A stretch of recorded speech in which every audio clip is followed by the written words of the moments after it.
Profiling kan DTI Camarines Sur sa mga posibleng benepisyaryo kan 15,000 pesos na ayuda para sa mga apektado kan price ceiling nasa 90% na. Mga sari-sari store owner naglalaom na makakabalisinda sa mga matatawanin ayuda kan gobyerno. Uyan report ni Chris Novello. Apwera kan mga rice retailers sa roan sari-sari store na ini sa Banwaan ng San Fernando, Camarines Sur sa nagsunod sa price cap sa Bagas Basados Executive Order No. 39 ni Presidente Bongbong Marcos.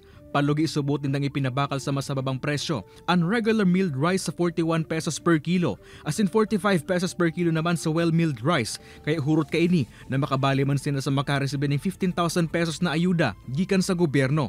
Iyo po sir, siyempre dako lang tabang po bagat sir sa mga organing negosyo. Siyempre si mga organing may tindahan, nakabakal manin mas mahal ang presyo, dapat babaanin na to.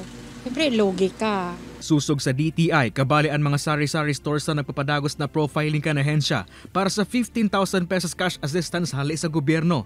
Nasa 90% na subuot ang ahensya sa pag-profile sa labi 2,700 ng mga rice retailer as in sari-sari stores sa probinsya.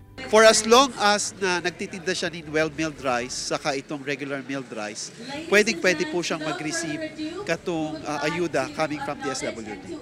Nagpapadagos ban subot ang payout distribution sa mga kwalipikadong benepisyaryo para sa 15,000 pesos cash assistance. Masarong bulan po ang kanipinautob ang price ceiling. Mantinido subuot na compliant ang mga rice retailers sa probinsya sa pagutob kan kasuguan kan gobyerno. Nagpatanid man ini sa mga rice retailers sa magabat na penalidad, nakakahampangon kung mapapatunayang dayan nagsusunod sa price ceiling.